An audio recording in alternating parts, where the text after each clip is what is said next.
Timnas Indonesia yang ditangani oleh Patrick Kluivert semakin menunjukkan taringnya di Asia Tenggara. Dengan diperkuat deretan pemain diaspora berkualitas, hasil naturalisasi memperkuat skuad Garuda di berbagai level usia. Tak heran jika para rival di Asia Tenggara mulai gerah melihat kemajuan pesat Timnas Indonesia. Namun sebelum kita lanjut di pembahasan ini, jangan lupa tekan tombol subscribe dan bunyikan loncengnya, agar kalian semua tidak ketinggalan video terbaru dari Football Day.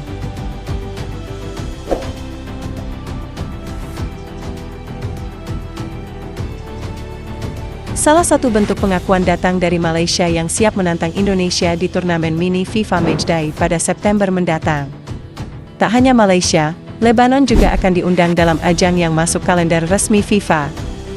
Ajang ini menjadi momen ideal bagi pelatih untuk memanggil skuad terbaik, sekaligus menguji kekuatan menjelang kemungkinan lolos ke babak keempat kualifikasi Piala Dunia. Namun rencana Malaysia itu justru menuai reaksi dari Vietnam. Media-media di negeri tersebut memperingatkan Harimau Malaya agar tidak terlalu percaya diri.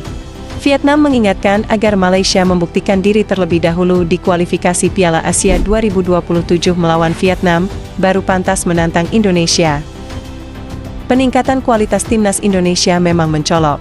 Dari sisi market value, skuad Garuda kini berada di 10 besar tim termahal di Asia. Beberapa pemain seperti Emil Audero, Kevin Dix, dan Jay Itzes bahkan telah merasakan kompetisi level tertinggi di Eropa. Bahkan prestasi Indonesia juga berbicara. Skuad senior menjadi wakil ASEAN pertama dengan peluang lolos terbesar ke Piala Dunia. Di Piala Asia 2027, Timnas Indonesia lolos langsung tanpa kualifikasi. Di level U23, Garuda Muda jadi satu-satunya tim ASEAN yang tembus semifinal. Sementara di U17, Indonesia wakil tunggal ASEAN di Piala Dunia. Kunci kesuksesan ini adalah kombinasi pemain diaspora dan keseriusan PSSI di bawah kepemimpinan Erick Thohir. Reformasi liga dan pembinaan usia dini terus digenjot. PSSI juga aktif berburu talenta keturunan, beberapa di antaranya sedang dalam proses naturalisasi. Langkah Indonesia ini menular ke negara tetangga, walaupun sempat tidak mengakui, pelatih Malaysia, Peter Klamoski, secara terbuka mengakui akan meniru strategi naturalisasi Indonesia. Namun dia mengklaim cara itu belum tentu cocok untuk Malaysia karena perbedaan karakter sepak bola dan tantangan internal. Komentarnya langsung disorot media Vietnam yang sinis terhadap ambisi Malaysia. Vietnam menilai, jika Malaysia belum bisa mengalahkan mereka, maka terlalu dini bermimpi bisa menjinakkan Indonesia. Sementara media Thailand punya pandangan berbeda. Mereka memuji kedalaman skuad Indonesia yang dinilai terlalu kuat untuk ukuran Asia Tenggara. Bahkan ada yang menyarankan Indonesia keluar dari AFF karena terlalu Eropa. Legenda Jepang sekaligus mantan pelatih Kamboja, Keisuke Honda, juga angkat bicara. Menurutnya, komposisi Timnas Indonesia saat ini paling lengkap di ASEAN dan layak jadi raja ASEAN.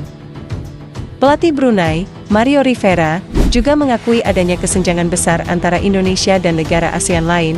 Meski dipuji, Timnas Indonesia tetap diingatkan untuk fokus menyelesaikan 2 laga sisa di ronde 3 kualifikasi Piala Dunia 2026. Jika lolos ke ronde 4, barulah seluruh kekuatan bisa dimaksimalkan di FIFA Matchday melawan Malaysia dan Lebanon. Pertandingan Indonesia versus Malaysia selalu panas, namun sportivitas tetap harus dijaga. Erick Thohir, selaku Ketua Umum PSSI bahkan mengungkapkan bahwa ia merindukan laga Timnas Indonesia melawan Timnas Malaysia. Kata Erick Thohir, ia mengaku rindu melihat tim merah putih beruji coba menghadapi Harimau Malaya. Terakhir kali Timnas Indonesia bertemu Malaysia pada Piala AFF 2020. Saat itu, Timnas Indonesia menang dengan skor 4-1 atas Malaysia. Sudah 4 tahun lamanya Timnas Indonesia tidak menghadapi Malaysia. Timnas Indonesia juga sempat dipermalukan Malaysia pada kualifikasi Piala Dunia 2022 di Stadion Utama Gelora Bung Karno, Senayan, Jakarta 5 September 2019.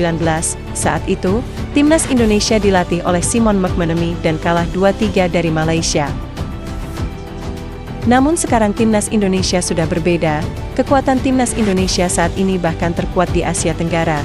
Karena itu rival-rival Timnas Indonesia di Asia Tenggara ingin menggelar pertandingan dengan Timnas Indonesia, meskipun itu sekedar pertandingan uji coba. Memasuki FIFA Matchday September 2025, PSSI ingin memanfaatkan itu dengan menggelar uji coba. Selain Malaysia, ada Lebanon dan Kuwait yang menjadi opsi lawan timnas Indonesia di September mendatang. Ketua Umum PSSI Erick Thohir menyerahkan ini kepada pelatih timnas Indonesia, Patrick Kluivert, untuk menentukan lawannya. Ya, masih dipikirkan untuk lawan uji coba. Kami masih melihat Malaysia juga yang sedang berbenah diri, ungkap Erick Thohir. Kita tunggu saja nanti. Timnas Indonesia beruji coba dengan Malaysia. Garuda sudah terbang tinggi dan kini menjadi tim terkuat di Asia Tenggara. Timnas Indonesia harus tetap menjaga asa agar sayap Garuda bisa terbang semakin tinggi.